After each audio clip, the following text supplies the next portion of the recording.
O cérebro literalmente lava a si mesmo, e faz isso principalmente durante o sono. Dentro do tecido, entre as células, existe uma rede de microcanais formados pelos prolongamentos dos astrócitos, as células gliais que atuam como babás. Suas membranas são atravessadas pela aquaporina 4, uma proteína que funciona como um portão para a água. Ao longo desses caminhos, o líquido céfalo-raquidiano é puxado para as profundezas do cérebro ao longo das artérias, mistura-se com o líquido extracelular e carrega os produtos do metabolismo, desde lixo molecular até proteínas como a beta-amiloide, para fora, ao longo das veias e para os coletores linfáticos das meninges. Esse fluxo linfático é mais acentuado na fase de sono profundo e lento. Os neurônios parecem momentaneamente se encolher, o espaço extracelular se expande em dezenas de por cento, facilitando a lavagem do tecido. As pulsações dos vasos, os micromovimentos respiratórios e as próprias oscilações de baixa frequência do córtex, que à noite se assemelham a uma maré rítmica, funcionam como bombas. Com a idade, a eficiência dessa limpeza diminui, e a privação crônica de sono está estatisticamente associada ao acúmulo de proteínas tóxicas. Daí, o interesse na higiene do sono não apenas como um conselho cotidiano, mas como um fator para a saúde cerebral a longo prazo. É importante também que o cérebro não possui um sistema linfático clássico dentro do parênquima. Seu papel é desempenhado pela glia e pelas meninges, onde foram descobertos vasos linfáticos. Isso não é uma metáfora poética, mas uma encanação física. Desde a posição do corpo até os ritmos da respiração, tudo afeta a velocidade da lavagem. À noite, o computador central faz uma limpeza de cache, um serviço invisível que ocorre sem nenhum pico de consciência, mas com um efeito mensurável na clareza do pensamento durante o dia. Segundo fato, a memória não é uma fita em uma prateleira, mas um arquivo que é reescrito toda vez que é aberto. Assim que um episódio do passado surge na consciência, a marca da memória torna-se temporariamente plástica. Processos de reconsolidação são ativados, e nesta curta janela, novos detalhes podem ser inseridos ou antigas marcas emocionais enfraquecidas. É por isso que os depoimentos de testemunhas são tão vulneráveis a formulações sugestivas, e as técnicas terapêuticas que trabalham com memórias traumáticas tentam evocá-las, depois reempacotá-las com segurança e fixá-las novamente. Biologicamente, não é magia, mas uma fina coordenação do hipocampo, amígdala e córtex. Parte dos contatos sinápticos, por assim dizer, removem o fechadura. As moléculas de proteína estabilizadoras das marcas de memória são sintetizadas novamente e a gravação é fixada em uma forma ligeiramente modificada. Emoções são editores poderosos. Neuromoduladores como a noradrenalina amplificam a gravação de eventos significativos. Por isso, bloqueadores de receptores de adrenalina em experimentos enfraqueceram a coloração afetiva de algumas memórias. Daqui também surge o mito da memória fotográfica. O cérebro adulto quase não tem instantâneos estáveis e inalteráveis. Há uma junção de rascunhos que a cada vez puxa o contexto. Cheiros, entonações, expectativas. Paradoxal é o resultado. A plasticidade, que torna a memória não confiável, ao mesmo tempo permite aprender, repensar e sair da prisão de imagens intrusivas. O preço da flexibilidade são edições inevitáveis, às vezes imperceptíveis, mas sempre reais. Terceiro fato: o cérebro opera com um microatraso. Dezenas de milissegundos são necessários para que a luz de uma lâmpada chegue à retina, os sinais percorram o trato óptico e o córtex construa uma imagem coerente. No entanto, não sentimos o atraso, pois o cérebro não espera, ele prevê. Ele envia constantemente rascunhos do futuro dos níveis superiores do córtex para baixo, comparando as expectativas com o fluxo de dados sensoriais e minimizando o erro de previsão. Essa arquitetura é conhecida como codificação preditiva.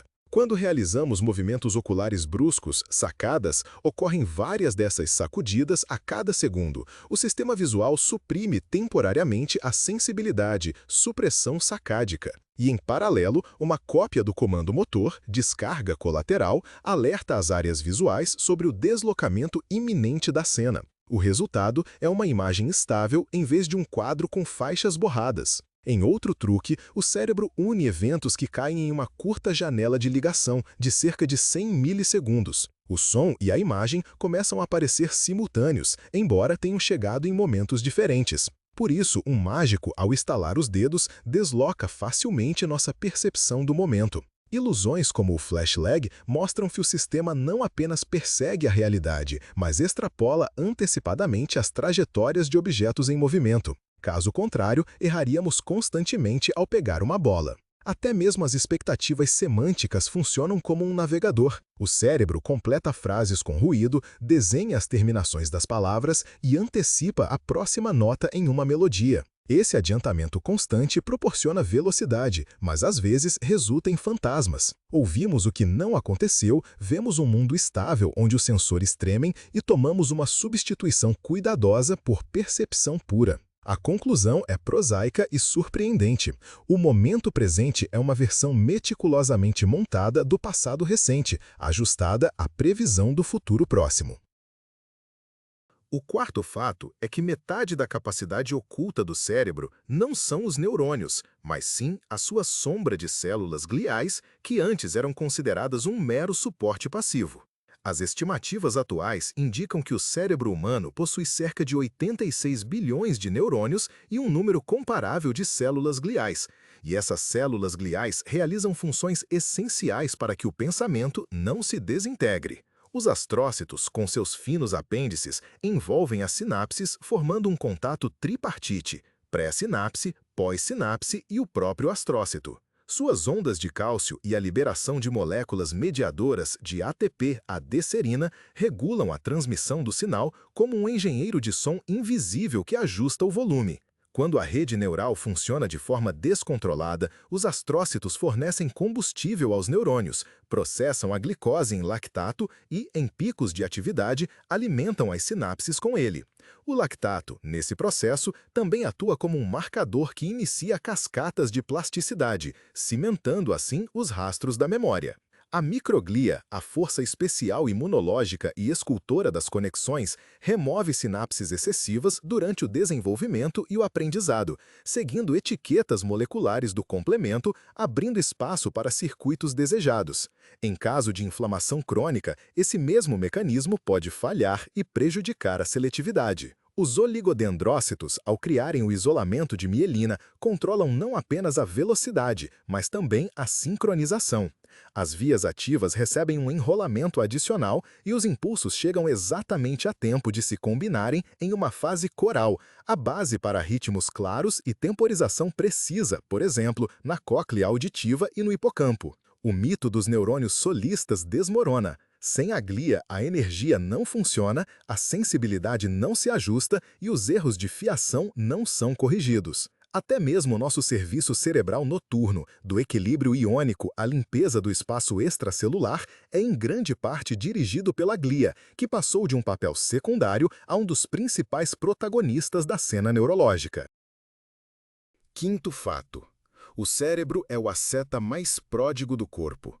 Pesa cerca de 2% da massa corporal, mas em repouso consome, segundo estimativas, 1/5 de toda a energia e funciona com a potência de uma lâmpada de mesa, cerca de 20 watts. E, no entanto, economiza cada faísca. O principal gasto não são os esforços mentais, mas sim a manutenção de uma prontidão elétrica ininterrupta. As bombas nas membranas transportam íons de sódio e potássio para manter a possibilidade de um impulso no limite da tensão. Bilhões de sinapses mantêm gradientes, capturam moléculas mediadoras e eliminam o ruído. A atividade para o propósito, quando você resolve um problema, é apenas um acréscimo ao já enorme fundo. Daí o fenômeno da rede em modo passivo, default mode. Mesmo deitado de olhos fechados, o cérebro gasta uma parcela colossal de energia em simulações internas, testando cenários, prevendo cenas sociais, ensaiando circuitos neurais. A cozinha metabólica é finamente organizada. Os neurônios preferem a glicose, mas em picos de atividade, os astrócitos a convertem em lactato e a fornecem como carboidratos rápidos diretamente às sinapses. Durante o jejum, o cérebro muda parcialmente para corpos cetônicos, e isso salva, mas não elimina a necessidade de glicose. A energia dita a arquitetura. A codificação é frequentemente esparsa, apenas uma pequena fração de neurônios está ativa simultaneamente. Os interneurônios inibitórios mantêm a rede sob controle para que impulsos desnecessários não queimem combustível em vão. E os revestimentos de mielina aceleram a entrega de sinais sem custo adicional a cada milissegundo. Até mesmo os ritmos alfa, teta, gama podem ser lidos como o gráfico de um contador. Por fases, eles abrem e fecham janelas de excitabilidade, estabelecendo prioridades sobre quem receber corrente no momento. A moral paradoxal é simples e rigorosa. Vemos, lembramos e imaginamos não tanto porque temos muita energia, mas porque o cérebro aprendeu a gastá-la com uma parcimônia de joalheiro, permitindo-se o luxo do pensamento sem ultrapassar o limite da bateria.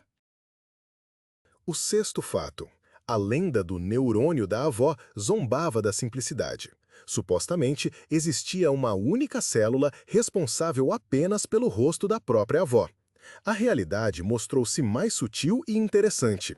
Em clínicas onde eletrodos finíssimos são temporariamente implantados no lobo temporal medial de pessoas com epilepsia, descobre-se uma seletividade surpreendente em alguns neurônios. Eles disparam de forma estável ao ver a imagem de uma pessoa ou lugar específico, um ator, um prédio conhecido, até mesmo um personagem fictício, e permanecem silenciosos diante de dezenas de outras imagens. Além disso, a reação de algumas células se mantém ao mudar o ângulo, o tamanho, o estilo da imagem e até mesmo ao apresentar o nome em texto ou ao pronunciá-lo em voz alta. Essas células conceituais não são ícones isolados, mas nós em uma codificação muito esparsa. Uma entidade é representada por um conjunto de neurônios e um neurônio pode fazer parte de vários conjuntos, interligando histórias e contextos. É justamente por causa dessa dispersão que a memória episódica pode conectar rapidamente um novo evento a conceitos já existentes. Você encontra um ator em um lugar incomum e os conjuntos ator e café perto do parque se ativam juntos, gravando um novo episódio. Um detalhe importante, tais células são encontradas em estruturas onde opera a colagem de episódios, o hipocampo e áreas adjacentes. Nas zonas sensoriais primárias, quase não há respostas tão significativas. O mito se desfaz em ambos os sentidos. Não existe um único neurônio mágico para cada pessoa ou objeto, mas existem detectores de alto nível cuja atividade está ligada não a pixels, mas ao conceito, à experiência, à história. Isso explica tanto o fenômeno do reconhecimento súbito por um traço vago, quanto porque, ao lembrar de um amigo, nós involuntariamente completamos sua voz, cheiro e piada favorita. Na memória, não acende uma fotografia, mas uma rede onde o significado é mais importante que a forma. Sétimo fato. Por muito tempo, acreditou-se que os nervos não se regeneravam e que o cérebro adulto era como concreto endurecido.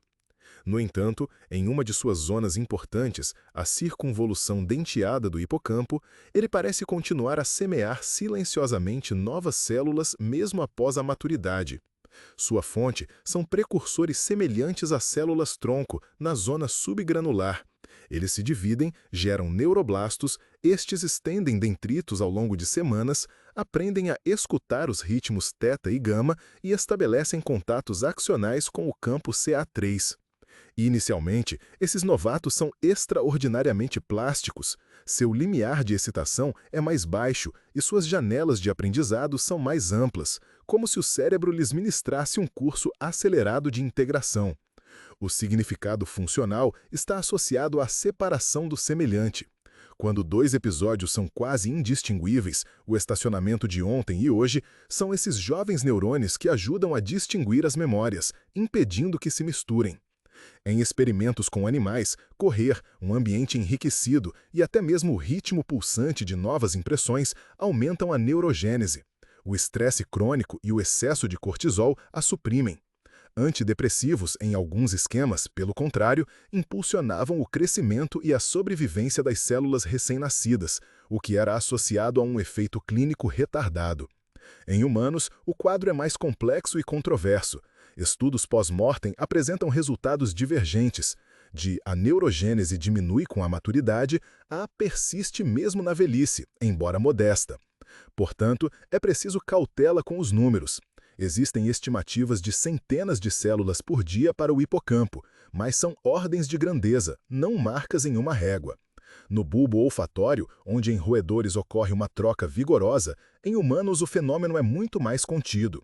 E ainda assim, mesmo onde os novos neurônios são escassos, o cérebro não está desamparado. Os espinhos dendríticos migram, as sinapses redistribuem o peso, as capas de mielina amadurecem. O segredo não está no cultivo milagroso da memória, mas em uma jardinagem silenciosa.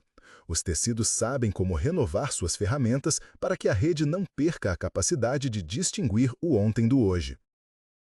Fato oitavo. Quando os cirurgiões, em nome do tratamento da epilepsia grave, cortam o corpo caloso, a principal ponte entre os hemisférios, o mundo do paciente não se desintegra, mas uma qualidade surpreendente vem à tona. O hemisfério esquerdo, onde reside o centro da fala na maioria dos destros, torna-se um narrador que não suporta lacunas. Em experimentos clássicos, os estímulos eram mostrados separadamente. Ora ao campo visual direito, processado pelo hemisfério esquerdo, ora ao esquerdo, hemisfério direito. Se a palavra sorriso pisca à esquerda, a boca fica em silêncio. O hemisfério esquerdo vê para falar. Mas a mão direita se estende para escolher a imagem de um sorriso. E a esquerda, controlada pelo hemisfério direito, aponta com confiança para o objeto correto. Pergunte em voz alta: por que escolheu? E o hemisfério esquerdo fornece uma razão instantânea, plausível, mas inventada. Apenas bom humor, gostei da cor. Esse intérprete une dados parciais em uma história coerente para não viver nas frestas entre os fluxos. Na vida cotidiana, a ponte está intacta, mas o mecanismo permanece. Frequentemente explicamos nossas próprias decisões a posteriori, sem perceber o trabalho oculto dos sistemas automáticos de percepção e motivação. Fatos de experimentos relacionados adicionam um toque picante. Em tarefas com dicas fora da consciência, as pessoas escolhiam corretamente opções, inventando explicações decentes, e em estudos do momento da intenção, a atividade cerebral às vezes precedia o relato "eu decidi", em centenas de milissegundos, uma descoberta importante, mas de interpretação duvidosa. Na realidade, não se trata de uma anulação da vontade, nem de uma dupla personalidade, mas de uma demonstração da arquitetura. Muitos módulos especializados resolvem suas tarefas privadas, e o sistema de fala anexa uma legenda coerente. O objetivo dessa legenda não é a verdade a qualquer custo, mas a continuidade do eu, para que, dia e noite, com o olhar e o gesto, com a mão direita e a esquerda, permaneçamos um único personagem, que tem razões, mesmo que às vezes as invente. Nono fato. A dor não é um telegrama direto de um tecido ferido para a consciência, mas uma decisão que o cérebro toma ao comparar os sinais de entrada com as expectativas, o contexto e o custo do erro. Na própria entrada da medula espinal funciona a teoria do portão. Os interneurônios inibitórios nos chifres posteriores ou apertam o fluxo de impulsos nociceptivos ou o deixam passar mais amplamente. De cima, este controle descendente do tronco cerebral pressiona esses portões. A substância cinzenta ao redor do aqueduto e a parte ventromedial rostral do bulbo raquidiano ativam as cadeias opioides endógenas. Daí, o fenômeno da analgesia por placebo. Quando uma pessoa espera alívio, o mesmo sistema descendente é ativado e a dor real diminui.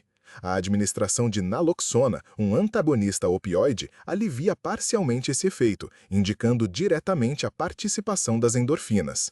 O outro lado é o nocebo. A expectativa ansiosa aumenta a resposta à dor e torna o cérebro mais exigente com os sinais de ameaça. Até mesmo a forma de administração do medicamento é importante. Uma injeção aberta, quando o paciente vê a agulha e ouve as palavras do médico, é notavelmente mais forte do que uma oculta com a mesma dose. O mapa corporal no córtex também não é passivo. Após uma amputação, algumas pessoas mantêm dores fantasmas. O esquema do membro ainda está vivo e envia sinais de alarme. A terapia com o espelho, ao enganar as expectativas visuais, muitas vezes interrompe o ciclo patológico. Em experimentos menos radicais, a ilusão da mão de borracha altera rapidamente a sensação de posse. O corpo reage à ameaça de uma mão de borracha com uma resposta galvânica da pele, e os limiares de dor na mão apropriada podem se deslocar ligeiramente. Na prática, isso significa que a atenção, as crenças, os sinais sociais e até mesmo o olhar sobre o próprio corpo são alavancas reguladoras de pleno direito. O cérebro nos protege de danos excessivos, mas nem sempre é um engenheiro perfeito. Às vezes, a configuração de proteção se torna muito alta. E um dos mistérios é o quanto a palavra, o ritual e o contexto podem reajustar o volume da dor de forma tão material quanto um comprimido. Fato 10º. Os neurotransmissores não são emoções em uma garrafa, mas um sistema de configurações globais que alternam os modos de operação da rede.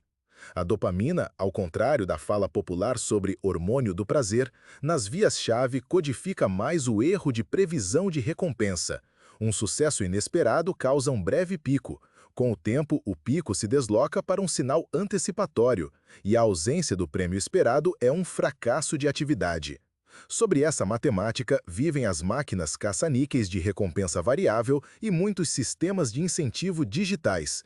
Curtidas imprevisíveis e drops raros ensinam o cérebro de forma confiável a esperar a próxima chance. A acetilcolina do prosencéfalo basal aumenta a precisão da entrada sensorial. Quando uma tarefa exige atenção aos detalhes ou o contexto muda de forma previsível, o tônus colinérgico aumenta a influência dos dados e reduz a imposição de suposições internas. O mundo visual torna-se literalmente mais nítido. A noradrenalina do locus ceruleus reorganiza as redes em cascata diante de surpresas. Picos curtos ampliam a busca, ajudam a passar de uma estratégia habitual para a exploração de novas opções. O diâmetro da pupila, aliás, frequentemente rastreia essa prontidão para a mudança. A serotonina, de acordo com vários modelos, define horizontes longos e a sensibilidade ao custo dos erros. Influencia a paciência, a supressão de reações impulsivas e o equilíbrio punição-recompensa, embora os papéis específicos dependam dos circuitos e permaneçam em debate. Juntos, esses sistemas não ligam a alegria ou desligam a tristeza, mas reconfiguram os pesos no cálculo, o que considerar significativo, quanta confiança dar aos sensores, se arriscar ou ir para a rotina. Um exemplo simples. Ao aprender um novo truque de bicicleta, a dopamina aprende com a diferença esperado/recebido. A acetilcolina agudiza a sensação do guidão e da estrada. A noradrenalina dispara com uma irregularidade inesperada, mudando para o modo de exploração. E a serotonina ajuda a não desistir após algumas falhas. O segredo é que a química do humor é uma linguagem de prioridades, não rótulos de emoções.